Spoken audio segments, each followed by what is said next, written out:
bonjour à tous de Fred. Alors voilà, c'est parti pour une nouvelle vidéo. Alors nous sommes le jeudi 22 juillet.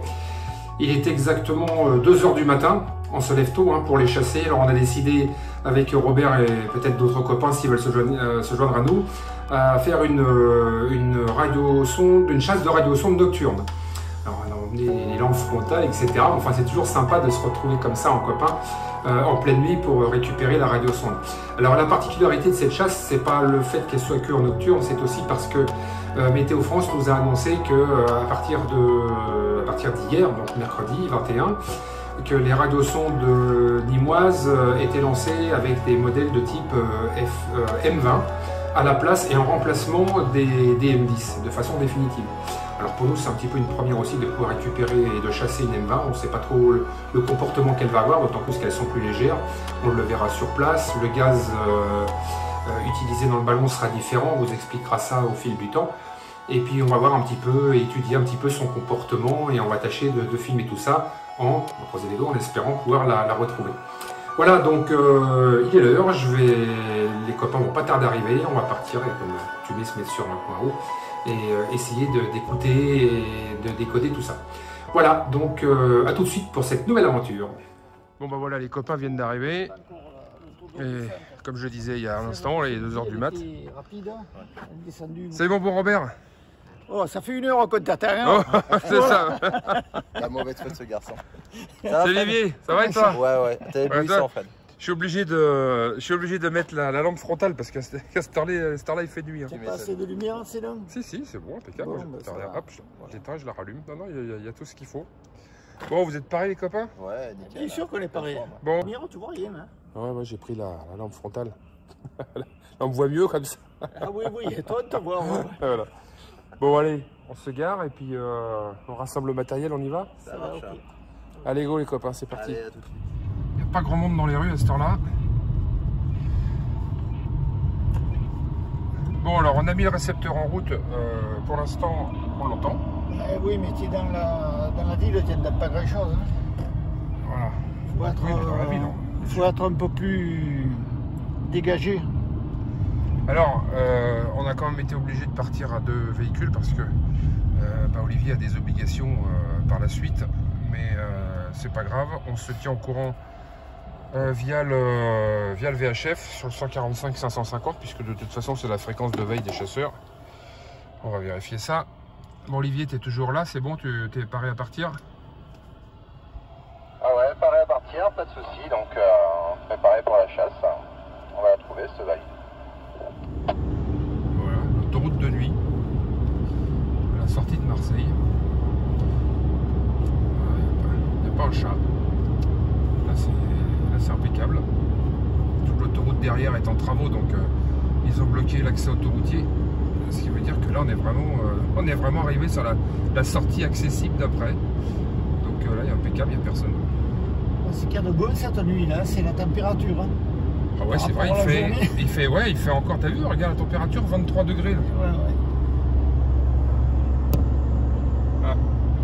23 degrés en pleine nuit, c'est bien, on peut sortir en t-shirt, on est tranquille. Hein.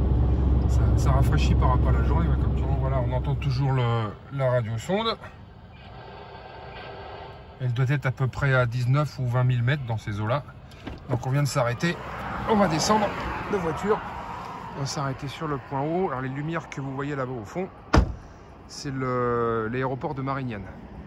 Voilà, et sur la droite, un peu plus loin, là-bas, on a le visuel sur tous les temps de berre.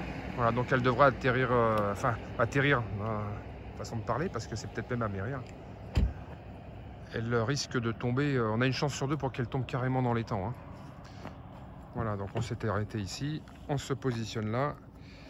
Voilà, on va descendre le matériel et on va commencer à faire un petit peu de décollage. Il y a 2 chasses sur une qu'elle tombe dans l'eau. Bon, Robert, t'as emmené ton maillot de bain là pour aller la chercher? Hors de question que je me baigne. Ah bah écoute, hein. Moi ça va, j'ai mon maillot sur moi parce qu'après cet après-midi on va aller à la mer quand même. Donc s'il faut aller à nager, on va nager un petit peu. Non, je vais pas aller me baigner dans le noir, faut pas déconner. Bon, allez. faut pas abuser quand même de la situation. Allez, on va monter le matos. Et voilà, on vient de mettre l'équipement en route. Comme d'habitude, hein, on a mis le pied, l'antenne, le récepteur. Le récepteur est ici, on reçoit très bien le signal. Voilà. Alors on va vous montrer en direct comment faire la modification Alors attends, je vais passer de l'autre côté. Voilà. On va vous montrer en direct comment faire la modification sur Sound Monitor. Tu as le bon de Sound Monitor. Voilà. Alors, il faut mettre la dernière version de Sound Monitor et on va vous montrer après comment le modifier pour faire en sorte qu'on puisse décoder les M20. Le bon, ça veut dire c'est celui qui marque M20. Hein, voilà. Voilà, tout à fait. Ok. Alors maintenant, on va aller dans Options. Je clique sur Options. Oui. Je vais en bas à MK2 Trigger Byte. Oui. Et je mets ici. Voilà, il faut changer la valeur de 64. Je mets 45. 64, c'est pour les M10. Oui. Attends, comment on fait? 45. Ah voilà, c'est comme ça. Attends, je cherchais. Je ne suis pas rentré dedans. On va mettre 45. Voilà. On est dit tu OK. valides. Et normalement, on va quand même arrêter le truc. Décodage et le relancer. On va le relancer. Hein, voilà, là il est pris en compte. Bah, ça y est, là il a décodé. Vas-y. Ah ben alors, pas la peine. Vas-y, affiche le. Attends, je vais zoomer un peu. Et on va se. Où il est le plus? Il est là. Voilà. Alors, mais, affiche le bar graph. Non, le processing. Oui, processing, voilà. Et cette fois-ci, on a toutes les données. Voilà, comme ça, vous avez vu en direct. Et là, on a la position, latitude et longitude. On peut remercier les Parisiens qui nous ont donné le tuyau pour le faire fonctionner. Ouais. Alors, on l'a à côté, une M20, voilà, ça ressemble à ça. Hein. Non, on ne va pas la mettre en route, celle-là. Non, on va pas la mettre en route, mais voilà. Elle va perturber plus. Elle est plus petite par rapport à une M10 que j'ai ici pour comparer, si vous voulez. Au moins, on aurait vu au moins sur celle-là parce qu'on n'est pas sûr de ne pas récupérer l'autre. Hein. On va pousser un petit peu l'ordinateur. Voilà le volume d'une M10 et le volume à côté d'une M20. C'est quand même 2 fois plus petit. Hein. Voilà, alors pour l'instant on la décode sans problème et on a toutes les données. Vitesse du vent, 10 mètres secondes. Ça te va toi? Voilà. Je suis sur 402 mais je sais rien. Non mais est-ce que c'était TGO aussi qui... Bon, tu décodes aussi? Non, pas encore. Oui, c'est ce que j'ai fait tout à l'heure, mais pour avoir aussi l'appairage. Est-ce que tu as dialogué avec Oui, c'est bon, ils sont appairés, il n'y a pas de souci. Excusez-nous pour les ombres, parce que comme on a des lampes frontales. Ouais. D'accord, bon, alors Olivier, F4 CLS, lui, il fait des essais avec son TTGO. Donc on va le rebooter et puis on va voir si... Je fais de l'ombre avec mon truc. Si je l'ai, donc ce serait la première fois qu'il décrypte une trame. Une trame sur voilà, la batterie, c'est bon, donc il va reconnecter. On est bien sur du M20, sur 402 mégas. Et là il a sa poignée avec son téléphone accroché dessus. Fréquence 402. Quand tu as une trame, tu nous le dis, comme ça nous permet de tester les deux systèmes. Essaye de te décaler d'un kilo et de voir ce que ça donne. Ouais, c'est ce que je vais faire aussi. Parce que ce que j'ai fait chez moi autrefois... Alors, naturellement, on est en veille sur le 145-550, des fois qu'il y a un autre copain, mais on a prévenu également les... Ça fait de long, voilà. On a prévenu les copains du 13 qu'on était parti en chasse et que si d'autres voulaient se joindre à nous. Mais bon, se lever tôt pour faire une chasse de nuit, c'est pas donné à tout le monde. Alors voilà, on est parti sur le décodage TTGO. Alors on s'est posé la question de savoir pourquoi ils mettaient de l'hydrogène à la place de l'hélium. Parce qu'il y en a un qui est plus moléculaire que l'autre.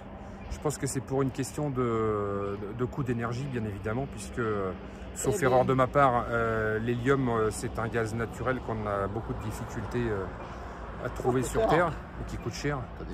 Alors que l'hydrogène, on peut le fabriquer à base d'eau. Et c'est aussi du gaz naturel, naturellement. Mais voilà, on peut l'avoir plus en abondance sur notre planète.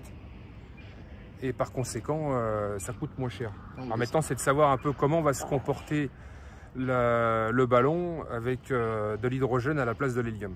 Bon, normalement, ça ne devrait pas changer grand-chose puisque les données initiales de la composition des gaz est sensiblement pareille. Donc là où ça risque de changer un petit peu, c'est que le fait que la radiosonde M20 est 2 fois plus petite que la M10, comme vous avez pu le constater tout à l'heure, donc plus légère, ça veut dire qu'elle risque de monter peut-être plus haut en altitude. Voilà, c'est peut-être la différence qu'on risque d'avoir si le même grammage d'hélium, enfin plutôt d'hydrogène dans le ballon est identique à celui de l'hélium. Le fait que ce soit plus léger, forcément, ça risque de monter plus haut. Ouais. Voilà. C'est bizarre, donc à la connexion. On va bien voir. Il y a quelque chose ce que ça va donner. Je sais pas quoi. Bon, t'as du mal à décoder quand t'étais géo? Ouais. Et je n'ai que celui-ci, l'autre j'ai RDZ Zone 2, mais il n'est pas configuré pour cette fréquence.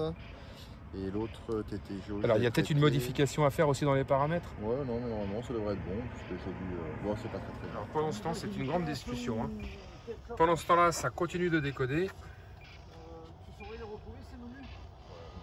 Voilà, là elle est à 28 000, un petit peu plus de 28 000 mètres.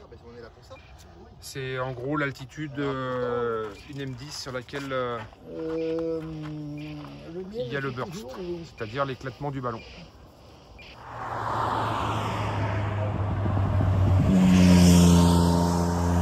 29 600 mètres et le ballon n'a toujours pas éclaté. Regardez si on a... T'as mis le tien en haut de TTGO? Mais on va comparer si on a les mêmes trucs. Oui, parce qu'avec le tien, tu arrives à le décoder, toi? Il n'est pas connecté parce que j'ai pas le... Ah si, j'ai le... Alors ça y est. Elle a éclaté. Le ballon vient d'éclater. On était un peu plus de 30 000 mètres. 30 200 mètres à peu près. Donc un vol plutôt long, si c'est léger c'est pareil. Alors on l'entend bien évidemment sur le bruit, avec ce souffle. Tout à l'heure j'arrivais à me connecter. Alors pour l'instant on a la chance d'avoir le parachute sur celle-ci. Donc si le parachute se déploie complètement, bah, le vol risque effectivement d'être long. Et avec un peu de chance on arrivera en dehors de l'étang de Berre. Alors pour vous montrer un petit peu sur la carte. Voilà. Voilà ce que ça donne sur la carte. Voilà, l'étang de Berre, c'est l'étang qui est ici. Et par rapport aux prévisions, ça tombait normalement dans le milieu de l'étang. Alors l'étang ici, il est quand même immense. Hein. Donc c'est pour ça qu'on disait tout à l'heure qu'on avait une chance sur deux de pouvoir le... On a une chance sur deux de pouvoir les récupérer. Voilà, on continue de suivre les données. En direct.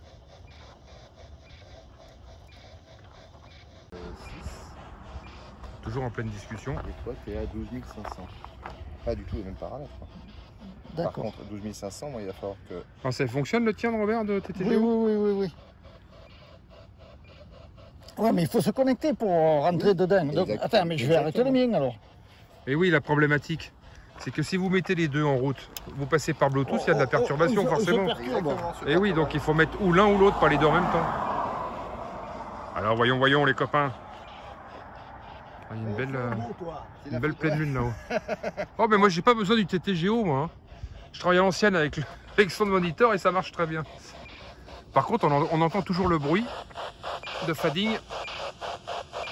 Et ça, c'est pas bon signe, ça veut dire que le parachute s'est certainement mis en flambeau et que la RS s'est prise dedans. Donc on risque d'avoir un vol, une descente rapide. Hein.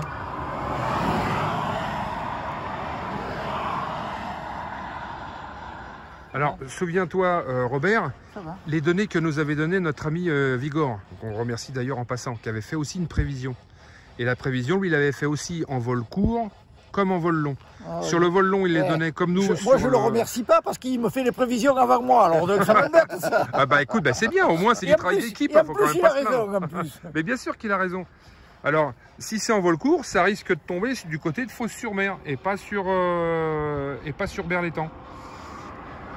Voilà. Donc au moins c'est du travail d'équipe, même si c'est sur la région parisienne. On plie tout et on va à Martigues. Tu veux avancer sur Martigues ou tu veux attendre le dernier point? Parce qu'on est sur un point haut quand même là. Oui, ça va, bon. Elle est à 45 km et à 22 C'est pas très loin d'ici, Fos. Hein. On peut rester. Moi, je suggère de rester sur le point haut jusqu'à son dernier point de chute. Hein. D'accord, ça 3 quarts d'heure de route. Hein. Pour aller à Fos, il n'y a pas 3 quarts d'heure de route, tu plaisantes. Si. Mais non, tu fais le tour par l'étang, par l'autre côté. Par Martigues. Eh ben, Par Martigues, ouais. Il n'y a pas pour 3 quarts d'heure. T'es pas de Marseille, Robert? À la nage, là, à la Tu nage. vas voir, il y a 3 quarts d'heure, je te dis. Mais non. C'est ma fille qui habite à côté de Martigues. Il n'y en a Je vais pas pour 3 arrêter quarts ça, d'heure à arriver maintenant. là, mais 20 minutes pour venir chez moi. Mais à Martigues, après, il faut contourner Ouais. encore pour aller Allez, jusqu'à Fos. écoutez le Marseillais. Moi, je suis de Marseille aussi, hein, mais lui, c'est le pur. Hein. Mais pour aller à Fos, il faut encore contourner. Hein. Oh là là, d'accord. Ok, Robert, t'as raison. On va pas se fâcher pour ça. Hein. Non, bien sûr. Bon, toi, tu pars par là et moi, je pars par là. Voilà, Ça, on fait le tour par les temps, chacun de son côté. Alors, mais moi, la stratégie, je vous suggère, les copains, de rester planté là où on est sur le point haut, parce qu'il ne faut pas oublier que les prochaines M20, ils risquent de supprimer les parachutes. Et quand ils vont supprimer les parachutes, tu ne pourras plus courir après comme on le fait maintenant. Hein. Là, ils vont nous compliquer un peu plus la tâche. Hein. Donc, ça veut dire que là, on sera obligé d'attendre le dernier point pour aller la chercher. Alors, on n'aura pas d'autre alternative. Hein. On ne pourra pas faire comme avant, se pointer dessous, puis avec un petit coup d'œil, essayer de voir le parachute. Donc là, ils sont bien gentils, Météo France, de nous laisser encore quelques parachutes pour pouvoir les retrouver. Bon. On va ramener des petites sucreries pour garder, Attends, pour garder la forme. tu crois pas que tu allais t'en tirer comme ça, non? Bon, tu remporteras la boîte, Robert. Hein. J'ai ramené Non, ça de vide, je la veux pas. Pleine, oui. sortie d'usine. Le chéri. Ah, j'ai dit la marque. De Marseille. Hein. Ouais. C'est bon la vie et pour les grands et les petits. Voilà, comme ça, on nommera pas la marque. Non, d'origine allemande. Plus elle rentre dans l'atmosphère, plus elle est freinée par atmosphère. Donc voilà. Mais ce genre de calcul, c'est intéressant. Alors, on a constaté aussi autre chose. C'est qu'en restant sur la même fréquence, je n'arrivais plus à décoder les trames. Je n'arrivais plus à voir les points. Bon, c'est vrai que c'est un peu plus compliqué parce que là, elle tourne sur elle-même, elle descend rapidement, hein, 10 mètres secondes. Il y a eu une légère dérive sur la fréquence. Vous voyez, tout à l'heure, on était sur le... C'est pas le 402 réellement, hein, si on le décodait bien, sur le 402, sur le 401 998. Et j'étais obligé de mettre sur le 996 pour pouvoir décoder les trames. Donc il y a une légère dérive en fréquence. Alors est-ce que c'est dû à la température, au froid, l'altitude?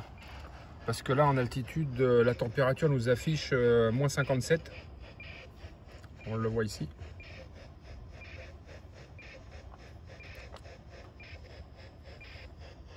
Alors qu'au sol ici on a 23 degrés, on a vu tout à l'heure. Hein.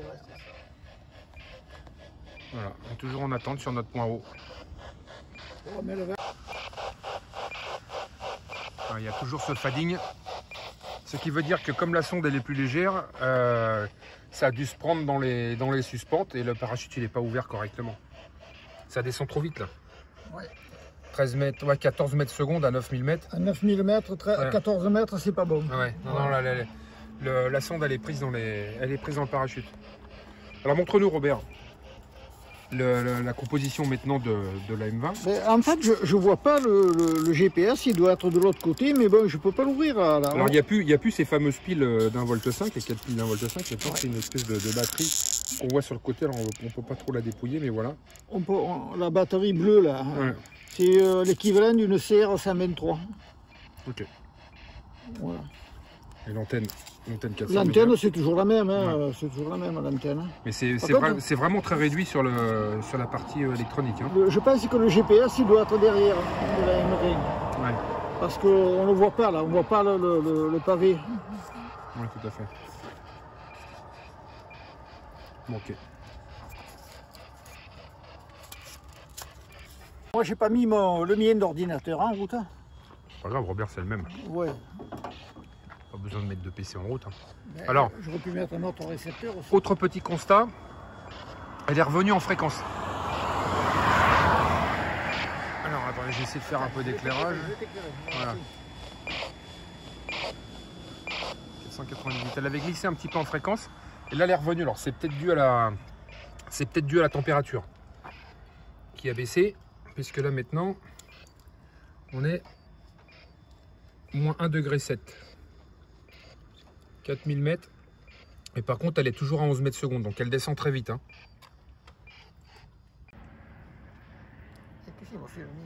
Ah, Alors, chacun a ses combines. 1600 mètres. Lui, il a bloqué l'antenne sur la galerie. Ouais. Voilà. La petite antenne pour le 144, pour le 145 550 pour la veille. On est tous dans la même direction.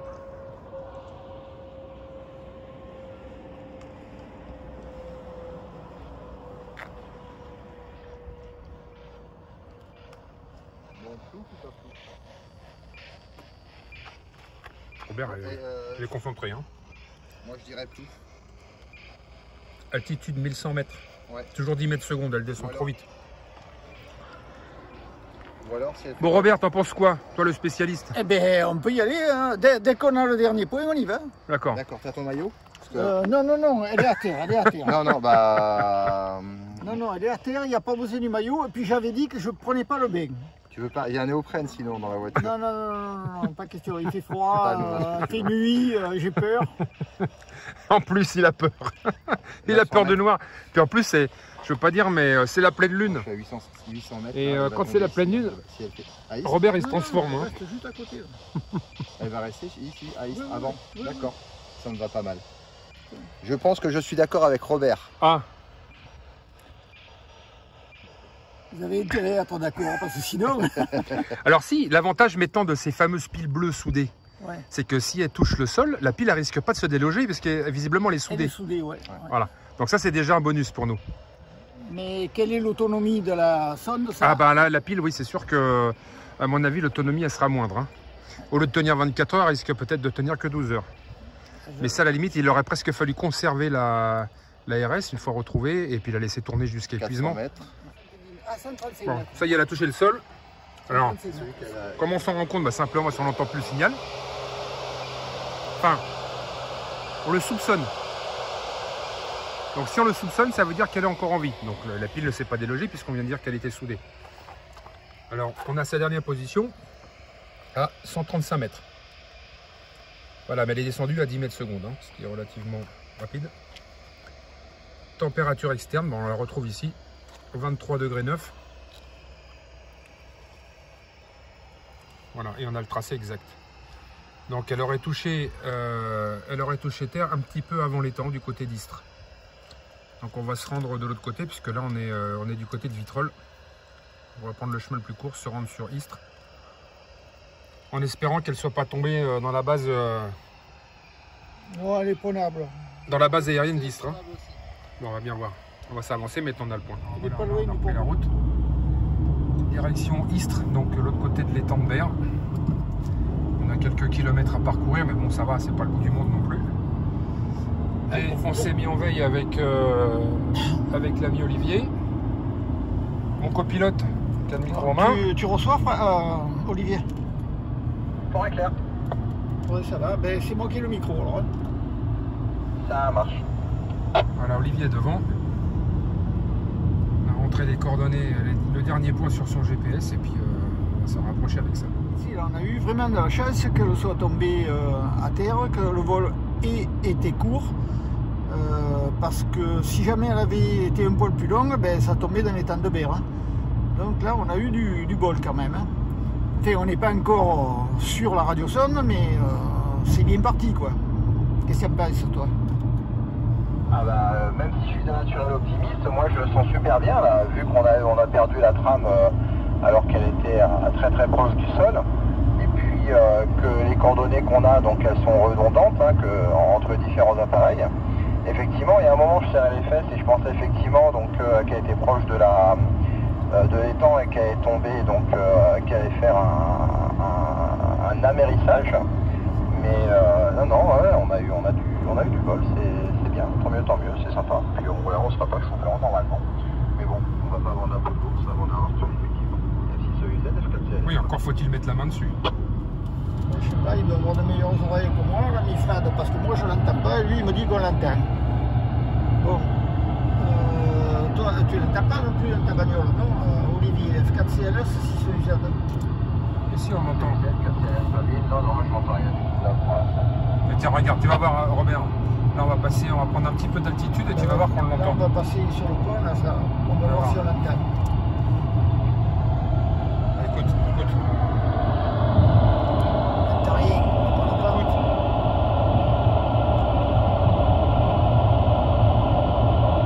T'as rien. Ouais, c'est bon, elle m'a déclenché le squash.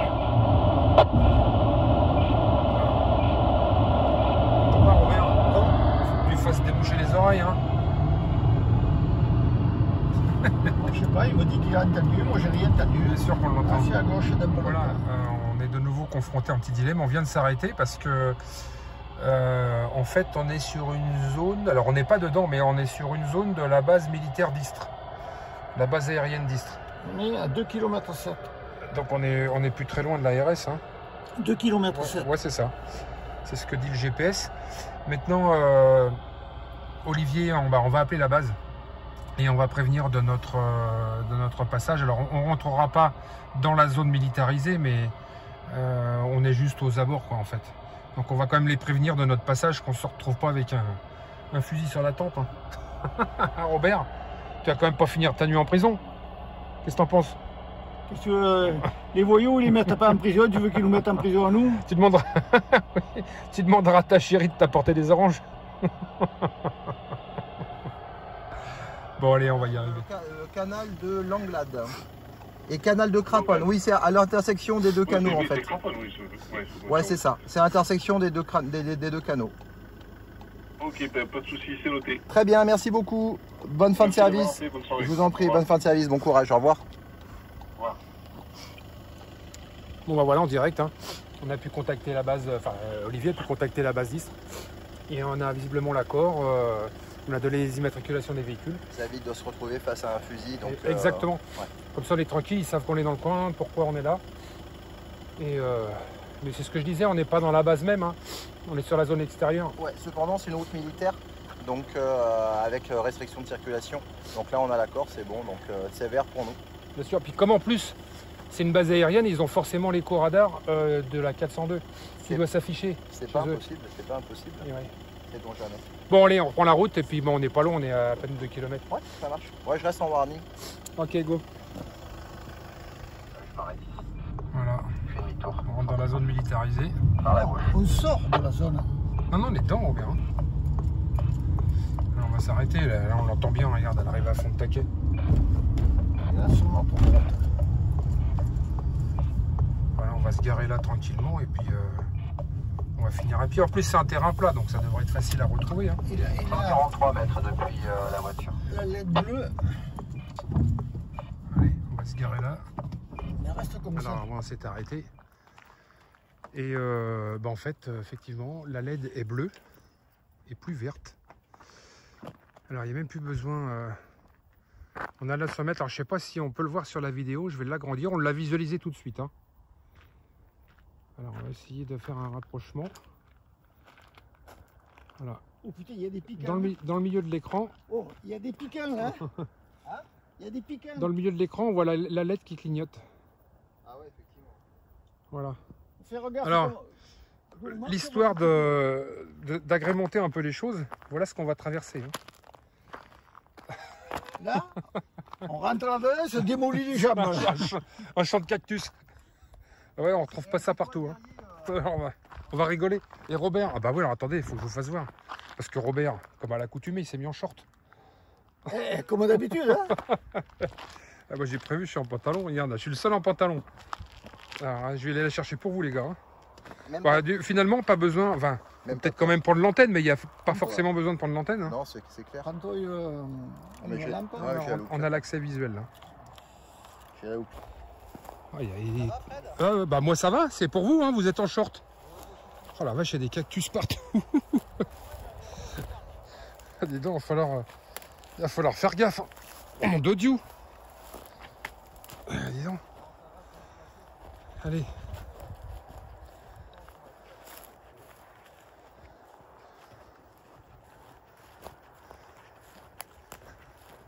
Voilà. Il faut jongler. C'était inutile effectivement de prendre sur ce cas de figure, de reprendre l'antenne et le récepteur. Puisque là, l'intérêt d'une chasse nocturne, c'est qu'on visualise directement la petite lumière de l'ARS. Donc là, bah, on y va directement. Bon, j'ai quand même la carte, on est à 80 mètres. Hein. Oui, oui, bah c'est bon, hein, c'est ce que dit. Même pas 56 mètres maintenant, ouais. Au-dessus, hein. Mais j'ai pas rallumé ma lumière, moi. Ouais, la lumière bleue juste en face. Et maintenant. Voilà, en live. 20 mètres. Ouais. Ah ouais, c'est ça, on est dessus. Hein. Non, mais ça permet de voir la précision en fait. Enfin bon, c'est pas. Alors là, voilà la fameuse. Mais oui, le parachute. Alors c'est plus une lumière clignotante, c'est une lumière bleue permanente. Ah, il est là-bas, voilà. Vous avez été chercher?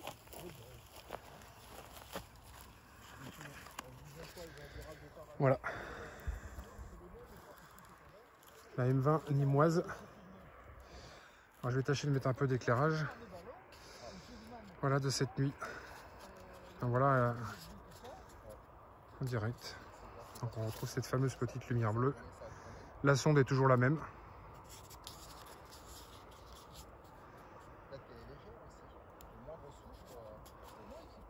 Alors par contre, pour Météo France, l'intérêt, c'est de se dire que on va regarder de plus près comment est le parachute. Fred, Oui. voilà pourquoi le parachute c'est pas ouvert. Regarde. Alors on va regarder ça de plus près. Il est emmêlé là, tu vois, regarde. Tu vois les suspentes Eh ouais. avec l'anneau anti-torche, c'est emmêlé. Voilà, c'est ce qui explique pourquoi la vitesse est regarde, rapide. il est tout repassé, il est tout neuf là. Il s'est pas ouvert du tout. C'est pas ouvert du tout. Et le ballon, il n'y a plus rien. Et le ballon, il n'y avait rien. Donc normalement, ça aurait dû être un vol long. Et tu vois, ça a été un vol court. Tout à fait. Par chance, sinon ça aurait été un vol humide. Bon bah voilà, M20 retrouvé. Alors à l'attention de Météo France, les parachutes, moi je pense, hein, c'est qu'un avis personnel, qu'il faut continuer par mesure de sécurité de mettre des parachutes, de ne pas les laisser tomber seuls. Parce que même si le poids est 2 fois moindre qu'une M10 normale, quand vous avez ça qui vous tombe à 40 km/h sur le coin de la figure, alors bon, la probabilité que ça tombe sur quelqu'un elle est quand même faible, mais ça a quand même son importance. Et ça peut peut-être même surprendre un conducteur si ça tombe devant lui sur la route ou quoi que ce soit, ou sur le capot, voilà. Donc je pense qu'il faut quand même laisser un parachute. Alors peut-être pas laisser un parachute aussi gros. Effectivement, Frédéric Morin, qui est un des responsables de Météo France, qu'on salue d'ailleurs en passant, parce que c'est tout de même grâce à lui que ça nous a motivé à faire cette chasse nocturne. Donc un petit coucou à lui en passant. Je pense que l'idéal, effectivement, ce serait, comme il l'a évoqué, de mettre un parachute plus petit, qui serait plus adapté au poids de la radiosonde, mais de quand même en laisser un par mesure de sécurité. Enfin, je sais pas, qu'est-ce que vous en pensez, vous les copains? J'ai pas d'avis sur tout, mais je suis plutôt d'accord avec toi. Voilà. Ouais. Bon. En tout cas, une chasse bien sympathique, parce qu'une chasse nocturne, c'est toujours enrichissant de se le faire. Là, on est c'est vraiment tombé sur une base militaire. Sur la base militaire de l'aviation, comment c'est la 701, c'est ça? 125. Je sais pas, ouais. 125. Base aérienne 125. Base aérienne, bon, 100, je ne me rappelle plus. Enfin bon, bref. En tout cas, on a eu les autorisations, comme vous avez pu l'écouter tout à l'heure, donc c'est plutôt gentil de leur part. Et traverser un champ de cactus, c'est pas donné à tout le monde. En tout cas, merci de nous avoir suivis sur cette aventure, parce que là, ça a véritablement été une belle aventure. Pour nous, en tout cas, sur tous les plans, aussi bien techniques que de recherche. Et merci encore à Météo France de nous offrir ce petit plaisir de temps en temps. Et finalement, ça les arrange, parce que nous, on dépollue. Voilà, c'est pas que la sécurité, c'est aussi dépolluer le terrain. Et ça, c'est important, parce que chez nous, dans le sud, en ce moment, la brousse, elle est plutôt bien cuite par le soleil. Quand on voit qu'on a déjà presque 24 degrés en pleine nuit, je vous laisse imaginer la journée, ce que ça peut donner. Et la moindre étincelle ou quoi que ce soit, ça peut mettre le feu. Hein, et ça, c'est pas, bon, là, les piles ne peuvent pas se déloger, hein, quand même. Hein. Ah oui, là, elle ne risque pas de se déloger. Hein. Voilà, donc Merci encore à la base aérienne 125 d'Istres hein, donc, pour le raccord. Donc, je vais arrêter de faire la statue de la liberté aussi tout à l'heure. Hein, mais regarde. c'est parce qu'il nous met de l'éclairage au-dessus. Hein. Voilà, allez, 73 à tous et à très bientôt pour une nouvelle aventure. Merci bien. Et à bientôt. À bientôt, ciao ciao. Allez, salut les gars, ciao.